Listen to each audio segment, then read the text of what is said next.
Good evening students. आज हम अध्याय 9 जो कि नवंबर का सिलेबस में आता है ना, इसको हम पढ़ेंगे। ठीक है, तो धातु एवं धातु कर्म। अब धातु क्या होता है ये हम पहले भी पढ़ चुके हैं, अध्याय 4 में, है ना। मैंने आपको आवर्त सारणी पढ़ाई थी और आवर्त सारणी में मैंने आपको बताई थी कि जो लेफ्ट हैंड साइड में होते हैं वो धातु होते हैं, राइट हैंड साइड में क्या होते हैं, अधातु होते हैं करके। ठीक है, एक बार देख लेते हैं उसको।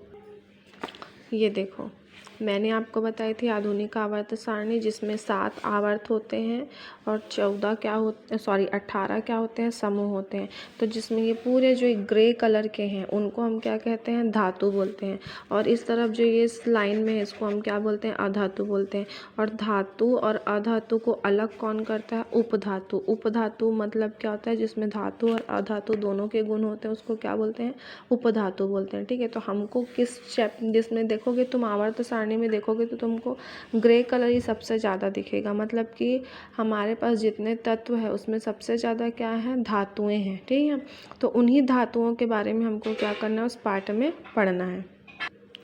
तो समझ तो आ गया। धातु और धातु कर्म मतलब उनके और क्या क्या काम होते हैं उसके बारे में हमको पढ़ना है। ठीक है, तो धातु का मतलब क्या होता है, ये तुम लोग छोटी क्लास में 8th क्लास में भी पढ़े होगे, लेकिन बिल्कुल याद नहीं कि धातुओं में चमक होती है, धातुएं ठोस होती हैं, धातुओं में तन्यता होती है, धातुओं में आवाज़ होती है, ध्वनिकता होती है। ये सारी उसकी प्रॉपर्टी है ना। लेकिन यहाँ पर बोला जा रहा है कि हाँ उनके धातु कर्म वो क्या क्या काम करते हैं। तो देखो, पदार्थों को शुद्ध पदार्थ तथा मिश्रण के रूप में वर्गीकृत जाता है। हम यह भी जानते हैं कि शुद्ध पदार्थ तत्व या यौगिक हो सकते हैं। आपको पता है जितने भी शुद्ध पदार्थ हैं उसको तत्व बोलते हैं, और 2 तत्वों को जब निश्चित अनुपात में मिलाते हैं तो उसको क्या बोलते हैं, यौगिक कहते हैं। तत्व जो है वो 100 से अधिक हैं। अभी प्रेजेंट में कितने हैं, 118 हैं। ठीक है, आपस में मिलकर हमारे चारों ओर पाए जाने वाली सभी पदार्थ बनाते हैं। तत्वों को पुनः धातु और अधातुओं में क्या किया जाता है, वर्गीकृत किया जा सकता है, मतलब बांटा है। किंतु यह क्या निश्चित करना आसान है कि कौन तत्व धातु है और कौन सा अधातु है। इस पार्ट में हमको क्या करना है, उसी के बारे में पढ़ना है। तो ठीक है, धातुओं के भौतिक गुणधर्म कौन कौन से। भौतिक गुणधर्म का मतलब क्या होता है, जो हमको दिखाई देता है, जिसको हम लोग समझ पाते हैं कि हाँ ये दिन रात हो रहा है, मतलब कि दिखाई दे रहा है ना, दिन होता है रात होता है, सिर्फ बोल देने से तो नहीं हो पाता ना। तो वही इसी टाइप का जो धातुओं में जो गुण हम लोग देखते हैं उसी को बता रहे। देखो, इन्हें क्या है, पिछली कक्षाओं में हमने धातुओं के भौतिक गुण के बारे में सीखा। हम जानते हैं कि धातुएं चमकीली होती हैं, इन्हें पीट कर पतली चादर की पन्नी बनाई जा सकती है और इन्हें पतले तारों के रूप में खींचा जा सकता है, जैसे कि कॉपर की वायर होती है, सोने की तार, चांदी की तार, सब के सब क्या है, धातुएं हैं। धातुएं ऊष्मा और विद्युत की कुछ सुचालक होती है। ऊष्मा और विद्युत, इसको अलग अलग याद रखना। ऊष्मा का मतलब होता है गर्म होना, क्या होता है, गर्म होना। और विद्युत का मतलब होता है उसमें करंट का चलना, समझ रहे हो ना। तो ऊष्मा धातुएं जो है वो गर्म भी होती है और उसमें करंट भी सप्लाई होता है, तो दोनों की सुचालक होती है, मतलब दोनों ही काम होता है। धातुओं को पीटने पर आवाज़ उत्पन्न होती है तथा सामान्यतः सभी धातुएं उच्च ताप पर क्या होती है, पिघलती है। उच्च ताप मतलब क्या है, बहुत ज़्यादा जब उसको टेम्परेचर मिलता है तभी वो क्या होती है, मेल्ट होती है, मतलब पिघलती है। यहाँ पर देखो मैं कुछ ना वो भी लिखी हूँ, यहाँ पर जैसे लिखी हुई हूँ, तन्य धातु। दुनिया में सबसे जो तन्य धातु है ना वो सोना है। मतलब आप देख 10 ग्राम की जो सोने की मतलब सोना है ना, उससे 2 किलोमीटर की पतली तार खींच सकते हो। और वैसे ही गुड कंडक्टर जो है ना, सबसे शुद्ध अच्छा विद्युत का सुचालक बोलते हैं ना, वो क्या है, आपके पास में चांदी है। और द्रव अवस्था में भी एक धातु पाई जाती है जिसका नाम क्या है, पारा, जिसको हम मरकरी भी कहते हैं। ठीक है, पारा नाम है उसका। ठीक है, Hg से डिनोट करते हैं उसको। अब यहाँ पर इसको रहने देते हैं, आगे देखते हैं कि यहाँ पर देखो, चांदी विद्युत का सबसे अच्छा चालक होती है और इसका उपयोग तार बनाने में करते हैं। लेकिन ये महंगा रहता है, इसलिए हमारे घर की जो वायरिंग है वो चांदी से नहीं करते। नहीं तो पता चला कि चांदी तो बहुत अच्छा चालक है, मैडम बताई थी। तो हमारे घर में जो वायर है वो चांदी के क्यों नहीं बनते ऐसे, चांदी के तो हम सिर्फ गहने ही पहनते हैं। तो चांदी बेटा प्रकृति में पर्याप्त मात्रा में उपस्थित नहीं है और बहुत महंगा होता है, इसलिए जो वैज्ञानिक है उसका ऑप्शन ढूंढ लें। इसलिए कॉपर एल्यूमिनियम की वायर है ना, हम अपने घरों में यूज़ करते हैं। ठीक है, वो जो तार आप लोग टीवी की लगाते हो ना, उसमें जो तार होती है वो किसकी बनती है, कॉपर या एल्यूमिनियम की बनती है। ठीक है, हम जानते हैं कि धातुएं आघातवर्धन मतलब वही खींच खींच के एकदम मोटा खींच सकते हैं उस टाइप का। तन्ने की क्षमता। ऊष्मा और विद्युत की सुचालक होती है। ऊष्मा मतलब वही मैं अभी बताई गर्म हो सकती है, जैसे लोहे के बर्तन गर्म होते हैं कि नहीं होते हैं, और लोहे की तार में करंट भी होता है, तो वही विद्युत की सुचालक होती है। तथा धात्विक ध्वनि, जैसे सिक्का गिरा नीचे आवाज़ आई कि नहीं आई। और इनके गलनांक क्वथनांक कुछ होते हैं। गलनांक क्वथनांक का मतलब समझते हो ना, जिस ताप पर वो उबलना शुरू होता है। तो आपको सिक्का को मैं बोलूँगी कि लो पानी में डाल दो, गंजी में उबाल दो, तो उबलेगा क्या? नहीं उबलेगा। आप कम से कम उसको एक आधे दिन एकदम ज़्यादा टेम्परेचर दोगे तब जाके वो क्या होता है, उबलता है ना। वही उसका गलनांक या क्वथनांक होगा।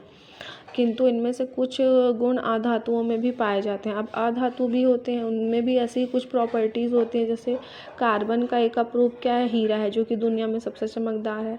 और ऊष्मा का सुचालक है। सुचालक का मतलब क्या होता है, उसको गर्म करने पर वो मतलब गर्म भी हो जाएगा। जबकि दूसरा अपरूप क्या है, ग्रेफाइट है, जो कि धूसर रंग का होता है, जिससे पेंसिल की लीड बनती है।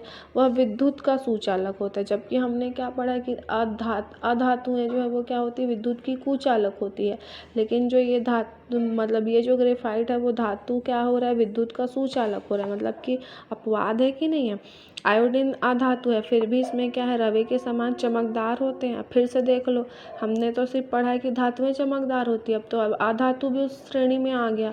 अब कैसे करेंगे? तो इसलिए किसी एक गुण के आधार पर तत्व को धातु या अधातु की श्रेणी में रखना क्या है, सही नहीं है। अब यहाँ पर देखो बेटा, ये जो कॉलम है ना, मैं आपको पढ़ा रही हूँ, आप बहुत अच्छे से देखो। तत्वों के नाम दिए हैं, प्राप्ति का समय लिखा है, और भूपर्पटी में उपलब्धता लिखी। भूपर्पटी मतलब वही हमारी पृथ्वी में ये कितने परसेंटेज में पाया जाता है। प्राप्ति का समय ईसा पूर्व का मतलब मैं बताई हूँ आप लोगों को शायद क्या, कि ईसा मसीह के जन्म से पहले के समय को ईसा पूर्व बोला जाता है। अब बाद वाले समय को क्या है, सन के रूप में गिना जाता है। ठीक है, तो ईसा पूर्व मतलब समझ गए कि ईसा मतलब वही कि ईसा मसीह के जन्म से पहले का समय। तो सोना देख लो 6000 ईसा पूर्व में पाया गया था। तांबा जो है वो 4200 ईसा पूर्व में पाया गया। चांदी जो है 4000 ईसा पूर्व में पाया गया। लेड है वो 3500 ईसा पूर्व में पाया गया। टीन जो 3000 में, जिंक है 2000 में, और आयरन है 1500 ईसा पूर्व में पाया गया। मरकरी है, जिसको अभी बताई हूँ Hg, इसे डिनोट करते हैं Hg, वो कब पाया गया, 750 ईसा पूर्व में। प्लैटिनम जो है वो 1735 में। कोबाल्ट 1739, निकेल 1751, टंगस्टन ये 1783, potassium 807, sodium 807, 1807, calcium 1808, magnesium 1808, aluminium 1825। अब आप देखो कि मैडम कुछ तत्व जो हैं वो इतने पुराने हैं, और कुछ अभी मतलब अभी 200-300 साल पुराने, ये कैसे हैं? और यहाँ पर आप देखो कि उसकी उपलब्धता कितनी है। ये सोना इतना कम। सबसे ज़्यादा कौन मिल रहा है, ये आयरन 6.3 है। उसके बाद कौन मिला, ये कैल्शियम जो है, जिसको चूना पत्थर बोलते हैं, ये 5 है। सबसे ज़्यादा एल्यूमिनियम है, 8 है। अब ये कैसे मिला? तो देखना बेटा, जो शुद्ध पदार्थ में होता है, जो किसी से क्रिया नहीं करता है दूसरे तत्वों के साथ में, है ना, पानी वानी के साथ में, उसको बहुत पहले ही क्या किया जा चुका था, खोजा जा चुका था। जैसे सोना पहले ज़माने में भी शुद्ध अवस्था में मिलता था, चांदी भी शुद्ध अवस्था में मिलता था, तांबा भी मिलता था, जिससे उसके मोहरे सिक्के बनाते थे, तो वो मिल जाता था। लेकिन ये सारे जो तत्व हैं जिनका समय काल इतना है, ये क्या रहते हैं पता है, यौगिक के रूप में रहते हैं, या किसी न किसी अयस्क के रूप में, मतलब पत्थर से मिले जुले रहते हैं। तो ये क्या होते हैं, आसानी से नहीं मिलते हैं। इसलिए क्या हुआ, इनके जो मिलने का समय है वो क्या है, इसी टाइप का है। अब इस लाइन को आप पढ़ोगे ना, तो वो पूरा इसी मैं जो आपको समझाई हूँ ना, वो उसी के बारे में बताया गया है। ठीक है फ्रेंड्स, लास्ट टाइम हमने ये वाला टॉपिक किया था, है ना, कि कौन से धातु किस सन में मिले थे, यहाँ तक हम लोग कंप्लीट किए थे। आज हम पढ़ेंगे धातु की सक्रियता श्रेणी के बारे में। ठीक है, अभी इसको समझने से पहले हमको इसको समझना पड़ेगा कि ये क्या होता है। तो यहाँ पर देखो, ये जितने धातुएं हैं ना, उनका नाम दिया गया है। अब इस धातु में क्या करना है पता है आपको, ये जो सबसे ऊपर जो धातुओं के नाम है ना, उसका प्रतीक चिन्ह दिया है। ये कैसे धातुएं हैं कि ये बहुत रिएक्टिव हैं, मतलब कि अभिक्रियाशील हैं, है ना। और जो नीचे आते हैं वो क्या होते हैं, कम क्रियाशील होते हैं। जैसे लिथियम सबसे ज़्यादा है, फिर पोटेशियम है, फिर सोडियम है, calcium, magnesium, aluminium, zinc, chromium, ferrous, stannous, lead और इसको बोलते हैं hydrogen, copper, mercury, silver, aurum and platinum. तो इसमें सबसे जो कम रिएक्टिव मेटल है वो क्या है? प्लेटिनम है। ठीक है, तो आपको समझ आ रहा है। अब इसमें से आपको समझ आएगा कि इन लोग जो क्या होते हैं ना, ये जो ज़्यादा क्रियाशील धातु है ना, कम क्रियाशील धातु को उनकी जगह से हटा देते हैं और खुद इनकी जगह आ जाते हैं। जैसे कि अब जैसे बात इन दोनों की हो रही है, लिथियम और पोटेशियम की, तो यहाँ पर क्या करेगा, जब दोनों कहीं जाएंगे तो ये जो लिथियम है वो क्या कर देगा, पोटेशियम को हटा देगा। क्यों हटा देगा? क्योंकि लिथियम जो है वो क्या है, सबसे क्रियाशील धातु है। अब यहाँ पर देखो, ये तुम लोगों को सॉल्यूशन दिख रहा है, इसमें कॉपर सल्फेट है, इसमें भी कॉपर सल्फेट है, इसमें जिंक सल्फेट है, इसमें भी जिंक सल्फेट है, इसमें फेरस सल्फेट है, इसमें सोडियम क्लोराइड है, इसमें ऑलपिन है। ऑलपिन का मतलब क्या है? इसमें आयरन है। आयरन को किससे दर्शाते हैं? फेरस से दर्शाते हैं। इसमें दानेदार जिंक है, तो जिंक को किससे दर्शाते हैं? Zn से दर्शाते हैं। इसमें कॉपर की छीलन, कॉपर का मतलब क्या होता है? Cu, कॉपर रहता है। ठीक है। मैग्नीशियम का क्या होता है? टुकड़ा बता रहा है, तो मैग्नीशियम को Mg से दर्शाते हैं। दानेदार जिंक मतलब क्या होता है? Zn।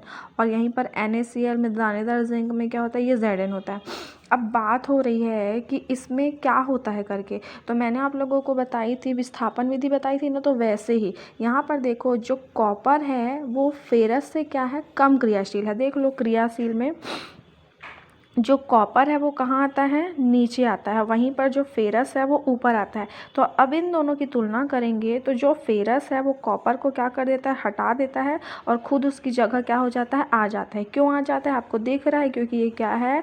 फिर कॉपर से ज़्यादा क्रियाशील धातु है करके। ठीक है। वैसे यहाँ पर आप देखोगे कॉपर और जिंक है, तो फिर से कॉपर जो है वो नीचे है और जिंक जो है वो क्या है? ऊपर है। तो क्या होगा? जिंक है वो जो कॉपर को क्या कर देगा? हटा देगा, खुद उसकी जगह आ जाएगा और ये क्या हो जाएगा? जिंक सल्फेट में बदल जाएगा। अब यहाँ पर जिंक सल्फेट है और कॉपर की छीलन है, तो आपको पता चल रहा है कि जिंक सल्फेट है और कॉपर है, तो जिंक मीन्स कहाँ आ गया? ये जिंक है। और कॉपर कहाँ गया? नीचे। तो कॉपर उसके को हटा सकता है क्या? जिंक को नहीं हटा सकता, तो ये जिंक सल्फेट ही रहेगा। ठीक है। और यहाँ पर देखो, जिंक सल्फेट और मैग्नीशियम है बता रहे हैं। ठीक है। तो अब यहाँ पर देखो, मैग्नीशियम ऊपर है और जिंक नीचे है, तो फिर से मैग्नीशियम जिंक को हटा देगा और क्या हो जाएगा? अपनी जगह ले लेगा। ठीक है। तो आपको समझ आ रहा है कि मैं क्या बोल रही हूँ, कि जो ज़्यादा क्रियाशील धातुएं, मतलब ये ऊपर आने वाली जो धातुएं हैं वो नीचे वाली धातुओं को क्या कर देती है? उनकी जगह से हटा देती है। ठीक है। अब इसको देखने से ना तुम लोग को पता चलता है, अगर क्वेश्चन पूछा जाएगा बाय चांस एग्जाम में कि सबसे क्रियाशील धातु कौन सी है, तो लिथियम, और सबसे कम अभिक्रियाशील धातु कौन सी है, तो क्या है? प्लेटिनम है। ठीक है। देखो, मैंने अंडरलाइन भी करी हूँ यहाँ पर। अब ये जितना मैं आपको समझाई हूँ ना, वही उसको बारे में बताया जा रहा है। ठीक है। अब यहाँ पर देखो, जो प्रकृति में जितने भी ये सब तत्व हैं ना, तत्व है या धातुएं हैं, वो कैसे मिलती हैं पता है आपको? शुद्ध रूप में नहीं मिलती है। जैसे हम मार्केट में सोना खरीदने जाते हैं तो सोना शुद्ध रूप में मिलता है ना, लेकिन अगर हम लोहा वगैरह खरीदने जाते हैं तो लोहा, जितने बर्तन वगैरह मिलते हैं उसमें मिक्स्ड फॉर्म में रहते हैं, है ना, वो मिक्स अलग होता है। लेकिन जो प्रकृति से हमको जितनी भी धातुएँ मिलती है वो किस रूप में रहती है? अयस्क के रूप में। ठीक है। जैसे लोहे का दिया हुआ अंडरलाइन वाली लाइन बस मैं आपको बता रही हूँ कि लोहे को उसके यौगिकों हेमेटाइट और मैग्नेटाइट से प्राप्त करने के लिए उच्च ताप की आवश्यकता होती है। अब यहाँ पर देखो, लोहे के यौगिक क्या है? Haematite and magnetite. अब उसके बाद यहाँ देखो, मतलब कि जब हम पृथ्वी के ऊपरी सतह है इसको खोदते हैं, ज़मीन से हमको जो चीज़ मिलती है ना, जो लोहा मिलता है, वो इस रूप में रहता है, हेमेटाइट और मैग्नेटाइट में। जब हेमेटाइट और मैग्नेटाइट को साफ़ किया जाता है, धोया जाता है, तब हमको क्या मिलता है? शुद्ध लोहा मिलता है। ठीक है। और उसकी विधियाँ भी हम लोग पढ़ेंगे। अब यहाँ पर देखो, पारा, जस्ता, टीन। जस्ता मतलब क्या होता है? वो जिंक को ही होता है। पारा को मर्क्यूरी बोलते हैं, जिसको Hg से दर्शाते हैं। टीन मतलब स्टेनस, Sn वाला। ठीक है। ऐसी धातुएं हैं जिन्हें यौगिकों से केवल गर्म करके ही क्या किया जा सकता है? प्राप्त किया जा सकता है। मतलब थोड़ा सा गर्म करते हैं ना, जैसे चाय दूध को गर्म कर सकते हैं, उतना नहीं, उससे थोड़ा ज़्यादा टेम्परेचर उसमें क्या कर सकते हैं? प्राप्त किए जा सकते हैं।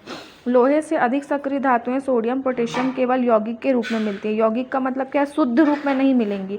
वो जब आप खोदोगे तो वो क्या होगा? पत्थर, मिट्टी या किसी न किसी यौगिक के रूप में, मतलब किसी न किसी दूसरी तत्वों के साथ क्या होगा? कंबाइंड फॉर्म में रहता है। ठीक है। धातुओं का वायु में दहन करने से क्या होता है। अब देखो ये क्या हो गया, मैं इसको डायरेक्ट ना इक्वेशन के फॉर्म में बता रही हूँ, आपको समझ आएगा। सोडियम क्या है, एक धातु है, ठीक है, जो कि साबुन जैसा सॉफ्ट होता है। O2 क्या है, ऑक्सीजन। अब दहन का मतलब क्या होता है, आपको पता है कि मैंने आपको समझाई हूँ कि जब किसी भी चीज़ को हम जलाते हैं तो जलने में कौन सी गैस हेल्प करती है, ऑक्सीजन गैस हेल्प करती है, ठीक है। तो इसीलिए वायु के साथ क्रिया का मतलब क्या होता है, उसमें ऑक्सीजन पार्टिसिपेट करता है, ठीक है, क्योंकि वायु को अगर बोला जाए तो वायु क्या है, कई गैसों का मिश्रण है। तो सोडियम जब वायु के साथ में क्रिया करती है, मतलब ऑक्सीजन के साथ क्रिया करी, तो क्या बनाई है, सोडियम ऑक्साइड बनाई। फिर ये सोडियम ऑक्साइड यहाँ जो जल है, जल के साथ क्रिया करके क्या बनाती है, सोडियम हाइड्रोक्साइड बनाती है, जो कि क्या होता है, एक्वस फॉर्म में, ये क्षारीय रूप में बदल जाता है, ठीक है। और ये ऐसे ही आपको ऐसे ही रख दोगे ना तो भी ये क्रिया कर लेती है, ठीक है, इसको गर्म ठंडा करने की ज़रूरत नहीं है। इसलिए सोडियम बहुत क्रियाशील धातु है, इसलिए इसकी अभिक्रिया को रोकने के लिए इसको किस में रखते हैं, केरोसिन। केरोसिन का मतलब क्या होता है, मिट्टी के साथ रखते हैं, ठीक है, मिट्टी के तेल के साथ रखते हैं, ठीक है। अब उसके बाद अगला देखते हैं, ये है देखो जिंक। ये देखो यहाँ पर लिखा है, सामान्य ताप पर जिंक लेड एल्यूमिनियम धातु वायु के ऑक्सीजन से अभिक्रिया कर ऑक्साइड बनाती है। ऑक्सीजन जुड़ गया मतलब ये ऑक्साइड हो गया, ठीक है। जो इन धातुओं की सतह पर पतली परत बनाता है, यह परत धातुओं को ऑक्सीकृत नहीं होने देता। ऑक्सीकृत होने नहीं देता मतलब क्या होता है, उसमें और ऑक्सीजन ऐड नहीं होने देता है, ठीक है। जैसे जिंक ऑक्सीजन से क्रिया कर तो जिंक ऑक्साइड बनाया, एल्यूमिनियम ऑक्सीजन से क्रिया कर तो एल्यूमिनियम ऑक्साइड बनाया। अधिकतर धातुएं ऑक्साइड किस प्रकृति की होती है, ये पूछा जाता है ना क्वेश्चन की, जो ऑक्साइड है वो किस प्रकृति की होती है, तो किस प्रकृति की होती है, क्षारीय प्रकृति की होती है, ठीक है। और यहाँ पर देखो, और ये एल्यूमिनियम जो है ना उभयधर्मी होते हैं। उभयधर्मी का मतलब क्या होता है, ये अम्ल के साथ भी क्रिया करते हैं, क्षार के साथ भी क्रिया करते हैं, ठीक है। जैसे कि आपको दिख रहा है HCl हाइड्रोक्लोरिक अम्ल है, और ये जो है NOH मतलब ये क्या है, क्षार है, सोडियम हाइड्रोक्साइड बोलते हैं। अब ये जो एल्यूमिनियम ट्राईऑक्साइड है, ये अम्ल के साथ क्रिया किया तो भी क्या बनाता है, जल बनाता है, और एल्यूमिनियम ट्राइक्लोराइड बनाया। और एल्यूमिनियम ऑक्साइड है, क्षार से क्रिया करता है तो सोडियम एल्यूमिनेट बनाता है, ठीक है। और ये वाली लाइन भी पढ़ लो कि कॉपर का दहन नहीं होता है करके, ठीक है। आगे मैं लास्ट आप लोगों को यहाँ तक समझाई थी ना, मतलब कि धातुओं की ऑक्सीजन से क्रिया करने पर वायु से क्रिया करने पर क्या मिलता है करके, ठीक है। तो मैं लास्ट में तुम लोगों को एल्यूमिनियम का अम्ल और क्षार दोनों के साथ क्रिया कर सकता है, ये वाला पढ़ाई थी, ठीक है। इक्वेशन से याद रखना, तुम इससे डरते हो लेकिन यही तुम्हारे एक ज़रिया होता है जिसको तुम जल्दी ईजी याद कर सकते हो, ठीक है। अब नेक्स्ट क्या है, धातुएँ जब जल से अभिक्रिया करती है तो क्या होता है, ठीक है, आगे देखते हैं। यहाँ पर देखो सोडियम सल्फाइड है प्लस जल है, H2O का मतलब क्या होता है, जल होता है। सोडियम में सॉलिड फेस पे है, तो इसको जब क्रिया कराए तो क्या बना, सोडियम हाइड्रोक्साइड बना, जो कि क्षारीय होता है और हाइड्रोजन मुक्त करता है, और प्लस क्या देता है, ऊष्मा देता है, ठीक है। ये सब क्या है, धातु है। सोडियम क्या है, धातु है। और लेकिन सोडियम कैसा होता है, साबुन के जैसा नरम होता है, ठीक है। अपनी बिरादरी के जितने भी तत्व होते हैं, है ना, धातुओं से थोड़ा सा डिफरेंट है। वैसे ही मैग्नीशियम जो है ये भी सॉलिड है, जल के साथ घुलनशील होकर ये क्या बनाता है, मैग्नीशियम हाइड्रोक्साइड बनाता है, लेकिन ये एक्वस फॉर्म में रहता है। AQ का मतलब क्या होता है, एक्वस, वाष्प के रूप में होता है। और ये भी हाइड्रोजन गैस क्या होता है, मुक्त करता है। तो आपको ये याद रखना है कि जब धातुएं जल से क्रिया करती है तो हाइड्रोक्साइड बनाती है, प्लस हाइड्रोजन गैस क्या करती है, मुक्त करती है। ऐसा डेफिनेशन याद रख लो। ये एल्यूमिनियम है और ये फेरस है। एल्यूमिनियम भी जल से क्रिया किया तो वो क्या बनाया, एल्यूमिनियम ट्राईऑक्साइड बनाया, ठीक है, और हाइड्रोजन गैस मुक्त किया। लेकिन यहाँ पर जो जल था वो गैसीय अवस्था में है। गैसीय मतलब क्या है, वाष्प के रूप में है बोल रहा है, ठीक है। फेरस भी है जो जल की वाष्प से क्रिया करता है, और वो क्या बनाता है, फेरस ऑक्साइड बनाता है, और हाइड्रोजन गैस क्या करता है, मुक्त करता है। वैसे यहाँ पर देखो क्या है, क्या होता है जब धातुएं अम्लों से अभिक्रिया करती है, अम्लों से अभिक्रिया करती है तो यहाँ पर देख लो, ये हो गया कॉपर तुम्हारा धातु हो गया, HNO3 क्या हो गया तुम्हारा, अम्ल हो गया, ठीक है। तो जब धातु अम्ल से क्रिया करी तो क्या बनाया, कॉपर नाइट्रेट बनाया, एक्वस फॉर्म में है मतलब वाष्प के रूप में बनाया, ठीक है। और नाइट्रोजन डाइऑक्साइड गैस क्या हो गया, मुक्त किया, और जल का एक अणु क्या किया है, मुक्त किया है, ठीक है। अब यहाँ पर देखो ये लाइन इंपॉर्टेंट है, सोना और प्लेटिनियम धातुएं सिर्फ अम्ल राज के साथ क्या करती है, क्रिया करती है। ये याद रखना कि सोना और प्लेटिनम धातु का मतलब क्या होता है, जो कि लीस्ट रिएक्टिव मेटल है, मतलब जल्दी से किसी से क्रिया नहीं करती है, उसको हम क्या कहते हैं, लीस्ट रिएक्टिव मेटल, या फिर क्या बोलोगी राय, कम सक्रिय धातु, है ना। कम सक्रिय धातु जो है वो किससे क्रिया करती है, अम्लराज। अम्लराज क्या होता है, 3 भाग सांद्र HCl और 1 भाग सांद्र H2SO4 मतलब सॉरी HNO3, मतलब कि 1 भाग हाइड्रोक्लोरिक अम्ल का और 3 भाग हाइड्रोक्लोरिक अम्ल का और 1 भाग हाइड्रोजन ये नाइट्रिक अम्ल का मिला देते हैं और इससे जो लिक्विड बनता है, और उसमें अगर इस सोने को डाल दूंगी ना तो वो पूरा ना रेत के जैसे ज़मीन पे बैठ जाएगा, पूरा घुल जाएगा उसमें, ठीक है। तो इसलिए एक्वारेजिया को याद रखना, एक्वारेजिया भी याद रखना और अम्लराज भी याद रखना, दोनों ही नाम से क्वेश्चन पूछे जाते हैं, ठीक है, कि अम्लराज या एक्वारेजिया क्या होता है करके, ठीक है। तो याद रहेगा ना कि सोना मतलब कम सक्रिय धातुएं किससे क्रिया करती है, अम्लराज से क्रिया करती है। और अम्लराज एक बनता कैसे है, तो 3 भाग हाइड्रोक्लोरिक अम्ल और 1 भाग नाइट्रिक अम्ल को मिलाने से क्या बनता है, अम्लराज बनता है, ठीक है। अब यहाँ पर है धातुओं की प्राप्ति, धातुएं हमको मिलती कहाँ से। तो सबसे पहले देखो ये जो वाइट ब्लैक मतलब कि तुम्हारे पास सबके पास बुक है ना, तुम लोग पढ़ लेना, मैं तुम लोग को सामान्य बोलचाल की भाषा से बता रही हूँ कि जब हम अपनी पृथ्वी की जो ऊपरी परत है उसको खुदाई करते हैं ना, एक्सप्लोरेटिव करते हैं मतलब खोदते हैं, तो 10 मतलब फिर भी 10 मीटर तक के 5 मीटर तक 1 मीटर 2 मीटर तक क्या होता है, हमको खनिज मिलता है। खनिज का मतलब क्या होता है, जो कोयला है, पत्थर है, इम्पॉर्टेंट बॉक्साइड है, ये सब हमको ज़मीन से मिलता है। तो वो हम उन ज़मीन से जो भी चीज़ें खुदाई करने के बाद मिलती है ना, हम उसको क्या बोलते हैं, खनिज बोलते हैं। क्या बोलते हैं, खनिज। लेकिन यहाँ पर एक लाइन आती है अयस्क, क्या आता है, अयस्क। तो अयस्क का मतलब क्या होता है, ज़मीन को जब खुदाई किए तो जब उसमें से मान के चलो तुमको 2 पत्थर मिले इतने बड़े बड़े, ठीक है, इसमें क्या है, धातुएं बहुत ज़्यादा है, मतलब इसमें 75% धातु है और ये क्या बोलते हैं 25% क्या है, पत्थर मिट्टी है, ठीक है। तो हम इसको क्या बोलेंगे, अयस्क बोलेंगे। क्या बोलेंगे, इसको अयस्क बोलेंगे। और वहीं पर ये वाला जो भाग है इसमें 20% सिर्फ क्या है, धातु है ना, और बाकी सारे 75% भाग क्या है इसका, मिट्टी पत्थर है। तो ये दोनों ही खनिज है, ये दोनों ही क्या है, खनिज है। लेकिन अयस्क कौन है, ये है जिसमें धातुओं की मात्रा ज़्यादा होती है ज़मीन से मिले पदार्थ में, उसको हम क्या कहते हैं, अयस्क कहते हैं। तो इसीलिए ये लाइन ना बार बार आती है कि सभी अयस्क खनिज होते हैं लेकिन सभी खनिज अयस्क नहीं होते हैं। क्यों नहीं होते हैं, क्यों होते हैं सभी खनिज, क्योंकि सभी ज़मीन से मिले तो सभी खनिज हैं, लेकिन सभी जो ज़मीन से चीज़ें मिलती हैं उन सभी में धातुएं नहीं रहती है, ठीक है। तो इसलिए जिसमें ज़्यादा मात्रा में धातु उपस्थित रहती है उसको हम क्या कहते हैं, अयस्क कहते हैं, ठीक है। ये सब लाइन तुम लोग पढ़ोगे ना तो तुमको समझ आएगा। और इसमें तुम लोगों को मैं अंतर भी भेजी थी कि खनिज और अयस्क में अंतर लिखे, तो उससे तुम्हारा ना क्लियर हो जाएगा। अब यहाँ पर देखोगे कि धातुओं के अयस्क, अयस्क का मतलब क्या होता है, वही जिसमें ज़्यादा मात्रा में क्या मिलते हैं, धातुएं मिलती हैं। तो धातुएं जहाँ पर मिलती है उसमें वो किस किस रूप में मिलता है, तो सबसे पहले ऑक्साइड, ऑक्साइड के रूप में मिलता है, मतलब इसमें ऑक्सीजन जुड़ा होगा सब में, ठीक है। तो हेमेटाइट, हेमेटाइट का रासायनिक सूत्र क्या होता है, ये FeO3 है ना, FeO3। फिर उसके बाद है मैग्नेटाइट, मैग्नेटाइट का फॉर्मूला क्या होता है, FeO4, Fe3O4, ठीक है। उसके बाद है बॉक्साइड, इसमें तुम लोग को समझ आ रहा है कि ये किसका अयस्क है, ये लोहे का अयस्क है, क्योंकि Fe मतलब क्या होता है, लोहा, फेरस। बॉक्साइड किसका अयस्क है, एल्यूमिनियम का। कैसिटेराइट किसका अयस्क है, स्टेनस, स्टेनस मतलब टीन का होता है।